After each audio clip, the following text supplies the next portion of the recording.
चलिए, कुछ network connectivity की वजह से उनकी आवाज हम तक नहीं पहुंच पा रही। कपिल श्रीवास्तव, अब आप क्या कहेंगे? यही सवाल मेरा आपसे भी है, क्योंकि यहाँ पर जिस तरीके से कशिश वारसी जी ने बातें कही हैं कि बीते 9 साल में जिन योजनाओं का लाभ हमें मिला है उससे पहले हमें ये नहीं मिला था, ये एक सच्चाई है, ये बता रहे हैं, वो खुद कह रहे हैं, किसी और की बातें नहीं। और कुछ लोगों से भी हमने बातचीत की जो मुस्लिम समाज से थी, महिलाएं थी या पुरुष, उन लोगों ने भी माना है। कुछ एक चीजों का जिक्र उन्होंने किया यूनिफॉर्म सिविल कोड को लेकर के भी। हालांकि बीजेपी के लिए बड़ी चुनौती है, वो चैलेंज है, लोगों तक अपनी बात पहुंचाए, ड्राफ्ट भी तैयार नहीं हुआ, लेकिन भ्रम की स्थिति है लोगों में। इससे कैसे निपटेंगे फिर आप सर? आप तो खुद ही सुन रहे हैं यहाँ पर बैठे हुए, ये हम तो नहीं कह रहे हैं। देखिए चंद चुनिंदे चेहरों से पूछकर हकीकत नहीं जाना जा सकता। आपका कहने का मतलब क्या? कौन चंद चुनिंदे चेहरे किस संदर्भ में? कपिल श्रीवास्तव, नहीं, ये कटाक्ष क्यों सर? क्या था, किस ओर इशारा था? मैं कह रहा हूं, साफ कह रहा हूं। क्या कह रहे हैं? मैं बिल्कुल आपके चैनल पे प्रश्न खड़ा करता हूं। मैं आपके सुनिए, ग्राउंड पर जाकर के लोगों से बात की है और फिर वहां से रिपोर्ट तैयार करके सामने लेकर आए हैं ताकि बात हो रियलिटी क्या है। ये चंद चुनिंदे चेहरे नहीं थे जिनसे बातचीत हुई है कपिल श्रीवास्तव। नहीं, आप भी सच सुनने की हिम्मत रखा कीजिए। आपने जो कहा है सच सुनने की हिम्मत रखिए। और इस वक्त जो हमारे साथ कशिश वारसी हैं, सीधा मैं उनको ला रही हूँ इस डिबेट में, सीधा इनको डिबेट में ला रही हूँ, जिनका राजनीति से कोई लेना देना नहीं, कोई वास्ता नहीं है, उन्होंने पहले ही क्लियर किया था। आप भी क्या कहेंगे? सूफी इस्लामिक बोर्ड के सचिव हमारे साथ बैठे हैं, आप भी बोल दीजिए ये चंद चुनिंदे पसंदीदा चेहरे हमारे हैं क्या? अरे क्या बात कर रही? सुनती मैं ये पूछ रहा हूँ, दिक्कत ये है ना, सवाल आपसे पूछ लूं तो मिर्ची लग जाती है। जो किसी के लिए अलग बनी हो, ये भारतीय जनता पार्टी ने क्या दे दिया? अरे सर, ऐसी बस में बैठ करके ट्रैवल करने से और ट्विटर करने से वोट नहीं मिलता। हकीकत और सच्चाई है ये।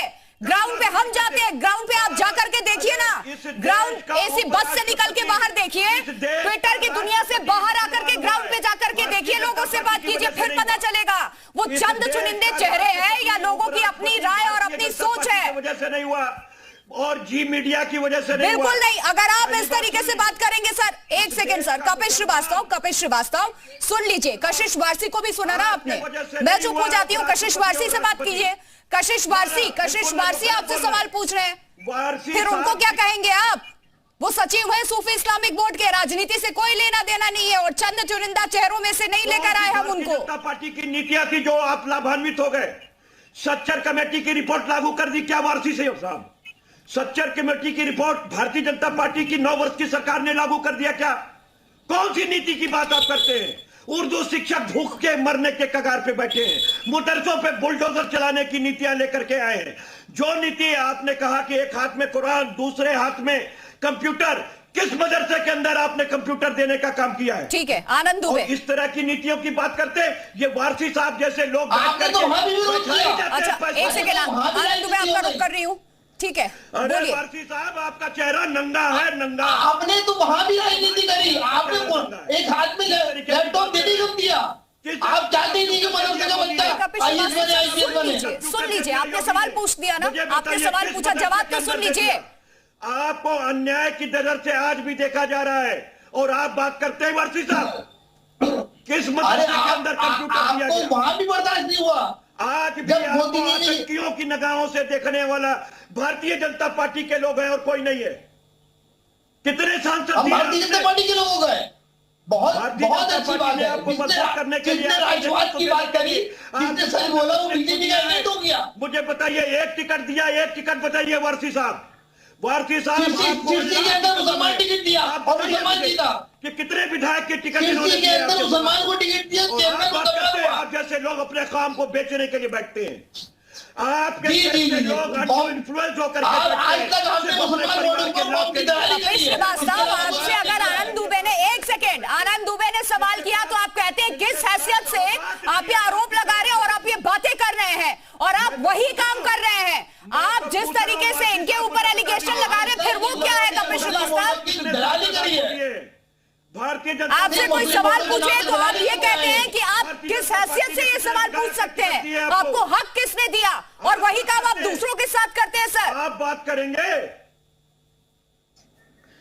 क्यों पर्सनल ऐसा है के खिलाफ है?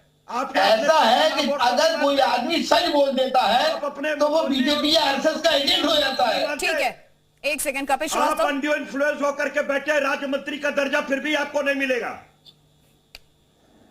हम चाहते भी नहीं। आपको एक टिकट तो मिला नहीं भारतीय जनता पार्टी का विधायक का, एक टिकट मिला, हम चाहते, एक टिकट मिला। हम सियासत करने ना सांसद का मिला, ना राज्यसभा का मिला, ना आपको आज तक सुविधा पे वो काम किसने किया? ना क्या तुम्हारी सरकार ने सुविधा पे काम किया?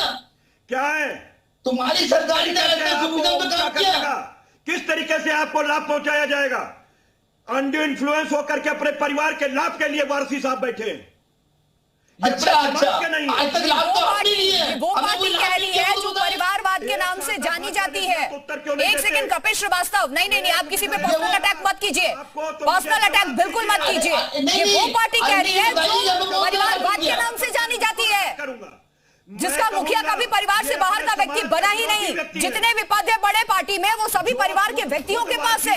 ये वो पार्टी कह रही है। भाजपा का प्रेम आज तक हमें लाभ कौन सा मिला है ये बताएं तो सही। एक सेकंड, अगर ये जो आरोप को सिद्ध कर रही है, नहीं बनाया, ये आरोप को सिद्ध करें, इन्होंने आरोप लगाया, आरोप सिद्ध नहीं किया, कौन सा लाभ नहीं किया? राज्यसभा का सांसद नहीं बनाया। कपिल श्रीवास्तव इतना गुस्सा क्यों सर, इतना गुस्सा क्यों? सवाल ही तो पूछे जा रहे हैं, बात अपने सामने रखिए ना, आप चुप होने का नाम ही नहीं ले रहे हैं। अपने काम के आप सुन भी तो लीजिए सर, सुनने की क्षमता भी होनी चाहिए। आप सुनेंगे सामने वाले को, आप हर किसी को एक ही चश्मे से नहीं देख सकते हैं। भाजपा ने एक जी पॉलिटिकल आदमी नहीं है तो कम से कम चुप होकर सुन तो लें। सुनना नहीं चाह रहे हैं। जब वो पॉलिटिकल आदमी नहीं है तो वो ये हिम्मत हो, फतवा नहीं जानता। पॉलिटिकल से भी बड़े आदमी हैं। आप उन्हें भी तो चुप करा दीजिए, कम से कम एक पॉलिटिकल प्रवक्ता बोल तो सके। बात कह रहा हूं आपको, मैं तो कह रहा हूं, आप बताओ एक सांसद चुन के लाए, एक सांसद को इन्होंने टिकट दिया, एक राज्यसभा का टिकट दिया, एक विधायक का। ठीक है, हो गया कपिल श्रीवास्तव, एक ही सवाल आपने 5 बार पूछ लिया। आनंद दुबे जवाब, मेरे पास सर वक्त बहुत कम बचा है, बाकी मेहमान भी मेरे पास है, उनका भी रुख करना है। आनंद दुबे जी देखिए, इन्होंने एक बड़ी अच्छी बात कही, 2 बातें कही। एक कहा कि चंद चुनिंदा चेहरे, अरे चंद चुनिंदा चेहरों की राजनीति किसने की है? यह पूरे प्रदेश ने देखा है। अतीक अहमद और मुख्तार अंसारी वो चंद चुनिंदा चेहरे थे जिनके कुत्ते से आप हाथ मिलाते थे, जाके जिनके कुत्तों से आप हाथ मिलाते थे, और पूरे प्रदेश को लूटने की आजादी दे रखी थी आपने। ये थे चंद चुनिंदा चेहरे। और आज जो भारतीय जनता पार्टी के बारे में बात कर रहे हैं उन पर आप सवाल उठा रहे हैं। शर्म आनी चाहिए कपिल श्रीवास्तव। और आपने कहा कि अपने परिवार को बेचने का वो काम कर रहे हैं। अरे खरीदने और बेचने का काम समाजवादी पार्टी करती है, और ऐसे लोगों की वकालत करने का काम आप जैसे वकील करते हैं। श्रीवास्तव एक सेकंड सर, ठीक है। एक लास्ट कमेंट में रुद्र प्रताप दुबे आपसे लेना चाहूंगी। कपिल श्रीवास्तव आप शांति नहीं हो रहे सर, ऐसे थोड़ी चलेगा। पैनल पे आप ही थोड़ी है कि आप बोलते रहेंगे। नौकरी दी, कहीं भेदभाव नहीं किया है। आपकी तरह यादव को, चाचा भतीजे को और पैसा ले लेकर नौकरियां नहीं बांटी। आप लोग सब अगर इस तरीके से बोलते रहेंगे तो फिर कोई किसी को सुन भी नहीं पाएगा। और कपिल श्रीवास्तव शांत हो जाइए। रुद्र प्रताप दुबे एक आखिरी कमेंट। आनंद जी आपका ऑडियो भी म्यूट किया हुआ है। 1 सेकंड सर, हो गया। रुद्र प्रताप दुबे। प्रिया जी, दो पहलू बस इसके जल्दी से समझाना चाहूंगा। पहला पहलू सैद्धांतिक है। भारतीय जनता पार्टी को मुस्लिम वोट नहीं करते, ये ऐसा माना जाता है।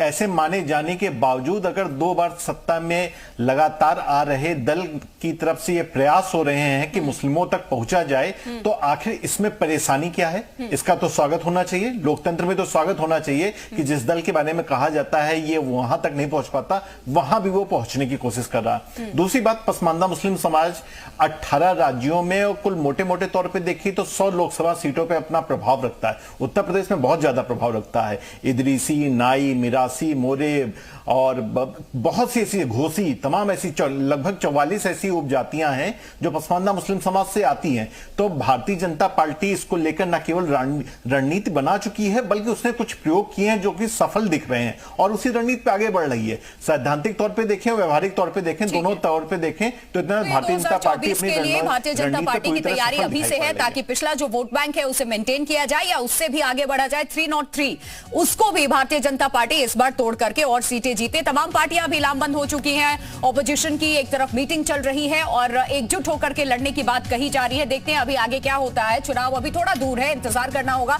तमाम खास मेहमान मेरे साथ चर्चा में जुड़े, बहुत बहुत शुक्रिया आप सभी का। एक छोटा सा ब्रेक के बाद भी